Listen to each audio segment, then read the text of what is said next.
Why is failure the best thing that can happen to you?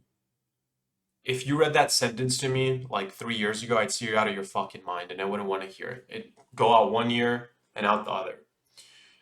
But as time passes and people mature, get wiser, whatever you want to label it as, I'm not really here to act like I'm the smartest guy. I'm not. But I'm also not the stupidest, to be fair. But you mature, you get wiser, right? You learn from your mistakes, at least hopefully. And so this is what my mistake was, or I guess my failure, if you want to label it that way, and why it's the best thing that had happened to me. When I was the age of 17, I was in high school. I was a senior, and college was coming up. I didn't know where I wanted to go. And I was really eyeing to going to school overseas, specifically in Serbia. It's where my parents are from, family's from. I was born and raised here in the States, went to school here all my life, first gen, first student, all that good stuff. But I'd spent every summer there overseas, like growing up as a kid, and I loved it. And so I told my parents that's what I was gonna do, and they're like, "Are you out of your fucking mind?" And I was like, "No, like I really want to go there. Like it's like 3,000 euros a year in comparison to what school costs here, which is a fortune. Honestly, that price point is cheaper than some community colleges, which is very easy to argue. Um, and they were just basically like, "Are you out of your mind? People over there are itching to come here. Why would you want to do that? This and that." It was an ongoing debate for like 6 months, right? And then eventually they convinced me to go to university here, which I agreed to, and then applied to two, three universities, got into one that I was interested in going to, and told them that's where I was going to go. Followed by them basically saying, "With what money do you expect us to pay for this?" And for context, I'm not bashing my parents. They're actually very good parents. It's just, again, in the moment, I didn't understand what they were saying. But basically, they basically said, "With what money do you expect us to finance this?" Given that we were on a single household income. My mom's been on disability for like a decade now, and my dad's been a maintenance janitor supervisor for like 30 plus years. Um, and so the thought of getting student loans or having them feel like they need to pay for it was just out of the question. I didn't want to get student loans because I don't like debt. I've seen debt with very close family members or family friends, and I just don't like that shit, right? I'm not saying I'm fucking Dave Ramsey or some shit, but like I like to avoid debt where I can. And so their idea was to go to community college for 2 years, transfer over then to the university that I got into or anywhere else that I wanted to go to here in the States. I said absolutely no way. And just for some context, throughout high school, I transferred 3 times to 3 different schools, which sucked. It's like as soon as you get accustomed to not only your school setting, surroundings, and environment and meet some friends, like you go to the next school, you got to start all over again.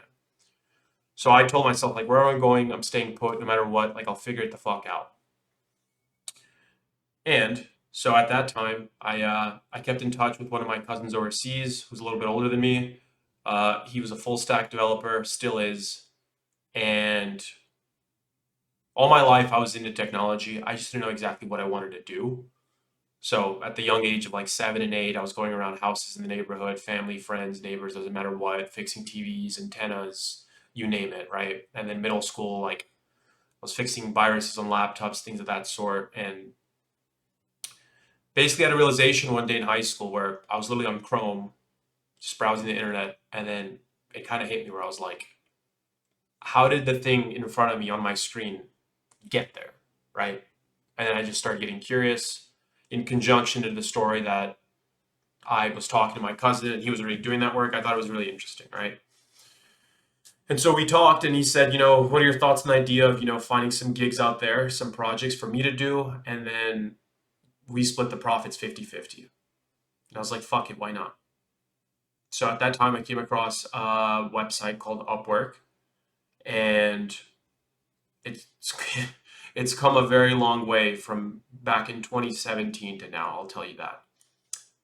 But moral of the story is, when I was on Upwork, I made a profile, cleaned it up nicely, very professional, and I would literally take my laptop to every single class where I was allowed to, or at least allowed to use it, and I would just have a tab open of Upwork refreshing the news feed of just job postings every single 30 seconds to a minute, like religiously.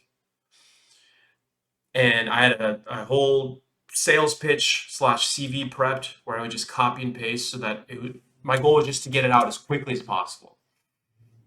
And you had a limited amount of connects. For those of you that aren't familiar with Upwork, it's like, think of Indeed.com, but it's just for freelancers. And you have a limited amount of jobs you can apply to monthly. They use a connect system, is what it's called, where you have like X amount of connects per month, so on and so on. And eventually got my first gig. It was a website out of Minnesota, a fishing website to be more specific. It was built on WordPress. It had a couple of bugs, and the client that hired us at the time basically wanted us to fix that. I sent over the work to my cousin. He took care of it. I got paid like $250 for it. I was ecstatic, like literally on cloud nine, top, just out of words. Split the profits and just had my eye-opening experience there. I was like seeing what the potential was in regards to how many more I can get like these, and just start racking up money. On there, they have an algorithm where, you have ratings that people leave you in regards to how well you did the job. And second, if the rating's well and they check off some boxes, you have a job success score is what it's called. Again, this is for people that don't know, but if you're in the agency world, SaaS world, or just freelance world, you know what I'm talking about. So that automatically went to 100% because it was the only gig that I did.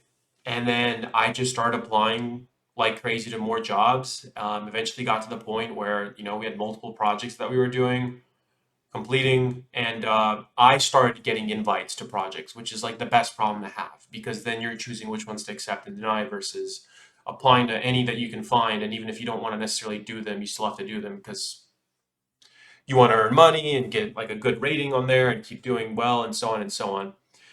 And if eventually we landed our first whale, as they like to call it. We got a big client um, based in the States. This was during the time of the whole free speech and just censorship era, becoming a very viral topic, if you will. And this client wanted us to build basically a knockoff Facebook or an alternative version of Facebook, if you will. Um, in today's terms, think of Parler, or probably more than likely Truth Social is probably the most popular one. But back then, Parler was in beta mode. I still remember it. It's kind of crazy. So we went from just having one developer to a total of like 9, right? There was like 3 front end, 3 back end, and then like 2 or 3 mobile app developers in total, and myself included. This lasted for about 3 years, changed my entire life. We were pulling in revenue of around a little over 30K, give or take, which at that time is literally life-changing money to me. But again, all that money that I was earning, and for context, I wasn't earning all of that. That was literally gross, and it was revenue, right? So that's before I get my cut and before 30% on average goes on taxes. But regardless, insanely high money for someone at my age. So what ended up happening was I was using that money to pay for room, board, tuition, and any expenses that I had throughout the years of college. And 2020 of March hit, the pandemic became a topic and then eventually became a whole shutdown. Client initially was like, let's postpone on this, see the news, see how this plays out. Totally get it. Eventually cancel on the project. Also get it completely because, I mean, everyone's life changed then, right? This is the part where I failed, right? More specifically. We put all our eggs in one basket, and by one basket, I mean towards that single client. Meaning at any point, if he shut down on us, decided to go elsewhere, just not continue the project, in this case, that's what happened, we did not have a different resource to turn to. So regardless of how much money we were making, it was only a fixed time before that would run out. And then you were like, what the fuck do you do? Right? So I had a dispute with my cousin at the time, which is an understandable dispute from both sides. His whole argument was pretty much you got to find clients, this and that, like things of that sort. And then my argument was to that one, it was a very volatile market in regards to just finding clients. It eventually picked up when a lot of businesses had to go remote. But that was followed by like a year and a half after when we were already kind of parted ways at the time. And then the other argument was just the fact that it's not as easy as it looks. Like it's At that time, if I had SEO, cold outreach, a variety of different things already going, or just a book of business based off of referrals, such as Upwork itself, because that's happened multiple times, it would have been a different story. But again, we never envisioned this being that the project would cancel, right? So we both take fault to it. Mine's on the business side, his is on the technical side in regards to just kind of expanding, learning new different frameworks, being ready for anything to come and things of that sort. So I had like a year left of college at that point, and I had to get a job. I mean, it doesn't sound anything crazy, but I had to get a regular job in regards to, or I should say more specifically, was working at a car dealership near my campus. The most gruesome job I've ever worked.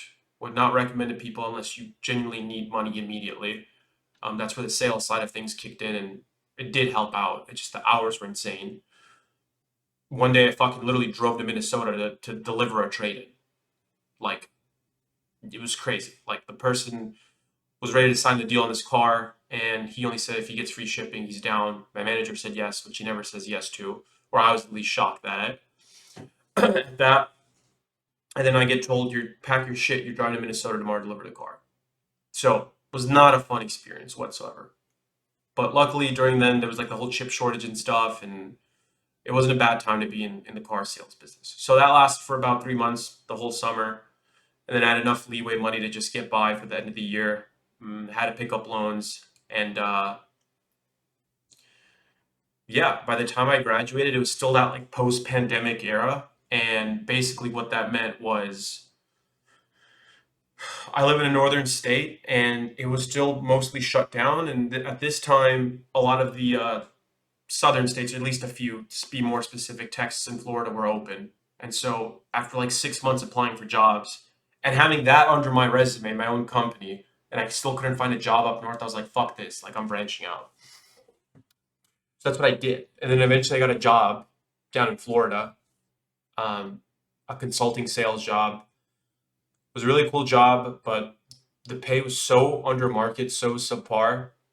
And there was two things going into my head. One was, how do you get by with this low of pay? I'm talking 45 grand base. Okay. And this is when apartment prices started getting up to like the $2,000 mark. And two, just like the job I took before that temporarily, my head kept going towards, you made this sum of money for X amount of years. And now, while you do have a degree and it's a good degree, good major, my major was business information systems. It was a mesh of IT and business. I knew I didn't want to code eventually because I've tried it multiple times. It just isn't for me. And now with AI, it's kind of all over the place, but I think it's still here to stay around. It's just going to change the way that we work with code, I guess. Um, yeah, I just kept thinking and knowing how much I made before at a younger age, and now that I'm in the corporate world at a giant company, a publicly traded company, and a reputable one, I'll add, you're always going to think back to how it was when you had it good, right? And that thought would never leave my head. It still doesn't leave to this day. Okay. After all the projects that we worked in, for example, like I ended up buying a car during, oh, it was pre-COVID. But even when I get into that car every single morning, that thought triggers my head, as in how I got this car, how I got to where I'm at, all of that. And so this goes back to the title of the video, why failure is the best thing that can happen to you. I didn't look at that way for like nearly 3 years after the whole agency split between me and my cousin. And then I put in a couple years at the sales job, kept thinking about the agency, kept thinking about ways, what went wrong more specifically? Where could I have fixed things, right? The whole eggs in one basket was the clear number one. But number two was, what kind of SEO you could have been doing. How can you have switched your pricing model, fixed price versus hourly, keeping people on retainer, things of that sort. I went through a rabbit hole, like a good rabbit hole, of just endless different thoughts. And so not too long ago, I'd say maybe just under a year ago, I kept dabbling at the thought of reopening the agency, but the thing that got to me was just overthinking or trying to make everything like picture perfect in my head before I'd even start, which is the stupidest thing you can do. Like literally go if you have an agency or you're trying to do an agency, as in create one, just fucking open it. You'll figure out, hopefully, the bumps along the road. That's the whole point of this video. The whole point of this video is to ideally open up an agency, eventually get some clients. If it doesn't fail, great, keep going at it. If it does fail, even better, because then it's you looking back and seeing where you went wrong. And I guess in technical terms, you're kind of QA testing and fine tuning the tweaks around where you fucked up on and where you should have been better at. And that's what stuck with me for about the last 2.5 to 3 years, just constantly thinking about that, even on my day to day job. Because those things don't go away, right? Like, there's not that many kids that were in my age. I'd argue a very small amount of people my age back then to be in college, have a full time agency, make the money to pay for college. And then, like, I was at the verge of literally dropping out and trying to go full time on that. And again, with the story that I just said, thankfully I didn't, because then I'd be out of a job and a degree. At least I have a degree now and a job, a 9 to 5, that is.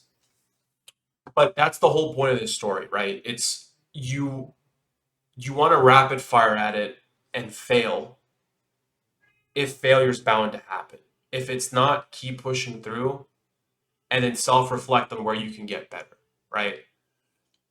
We we spent so much time when we were working on the agency afterwards, because me and my cousin still worked together for about maybe 8 months to a year after that main client left. And I was dialed in where it's like, we need to have the best website design possible to look better than all our competitors if we want to get gigs. So I hired literally the best UX UI designer that I can find, in my opinion. It was, I can't remember how much the figure was, but it was over 5K under 10, which is just a crazy amount for like a 5 pager.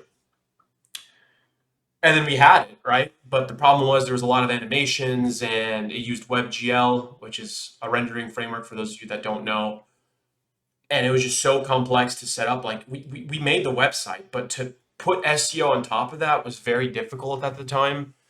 And just long story short, like the site, the company failed, right? So here I am making this video. I'm literally making this video to, one, document it for myself, and second, to document it and open it up to the floor for the world, for the niche people that are in the agency world or just entrepreneur world of making your own company or business, to hear my side where it's like all you see on this fucking thing right here is people trying to make their own shit right now and how much they're making in regards to 6 figures a month and all that shit. All that shit's horse shit. Okay. Is there people doing that? Absolutely. But more importantly, it's a very acute number. It is a tiny fraction number comparison to all the rest of the people out there that aren't making shit. I'm never intending to make courses. I think they're bullshit. Minus very select few that maybe you've been following an account for so long where it's like, I'm willing to take the risk of buying this course. But yeah, this whole reason of making this account and posting this video is to log the journey of what I'm trying to do now, which is to restart the agency. It's already started. I'm documenting this for my sake and for other people's sake to follow along the journey, as well as networking with other people that are either ahead in regards to their journey in the agency, behind, or on par with where I'm trying to go with ours. That's pretty much the whole video. There's going to be a plethora coming out more here in a bit, but I thought it was a perfect way to kind of start the intro to this. I know there's a shit ton of people looking at agency videos, whether it's web design, web development, SaaS, SMMA, which to be honest, I'm not really interested in. That's just not my cup of tea. But all of that is like a nucleus of an agency, and then it's sub-segments of different routes you can go, right? But in essence, it's all still one giant community. Oh, and one more thing as a disclaimer. I want to add in why the fuck I built this channel, aside from what I just mentioned.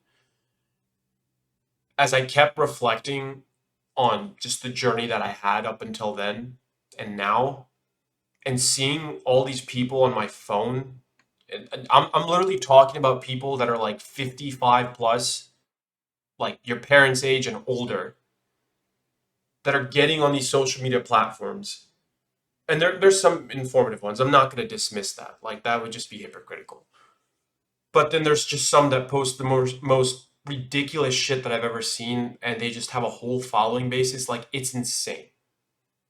Like there's people dumber than you. Okay, put this in your head. I got a 20 on my ACT, so I'm not the smartest person.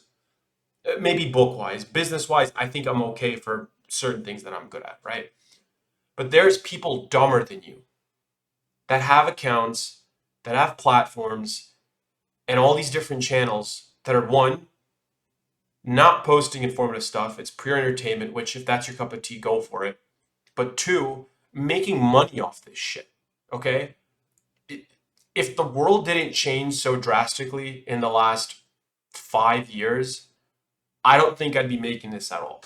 All right. Like I like to say this story where, when you grew up, you'd have your grandparents tell you stories back in their day, and they would phrase it that way, where it's like, oh, back in my day, things were like this, that, blah blah blah. And as a kid or just growing up, it kind of went in one ear out the other, and then your parents came along and did the same thing, and then you kind of half listened. Well, we're at this age now where I'm fucking 25, and looking back at age 20, so much has changed in so little time that I can point back to the last half decade. Okay, not decades, half a decade, and pinpoint how much and what has changed so drastically. That's to go to just say how society's changed, how business has changed, how everything in the world's changed. And more importantly, it's, like I'm making a good salary right now with my full-time job, but that salary was good 5 years ago, not now. You still can't, I'm making ends meet. I'm not poor, but I'm not getting ahead. And that's the whole fucking point of this shit, right? So like if you have hesitation on making videos of any sort or anything like that, like just fucking do it. Like, just do it. I made all these separate channels because I want to put the brand on one side and then my private life on another. But I don't give a shit who sees this, right? Like, because 40 years from now, when I'm looking back at this, I'm not going to regret making these videos. If anything, I'll regret not making them if I don't get to where I want to be in life. And that's all part of just the giant circle that I'm trying to portray. So, curious to hear your thoughts. Feel free to comment down below in regards to where you are in your journey. I love to read them, and social links are in the bio. You could do whatever you want with them, and stay tuned for the next one. Thanks, guys.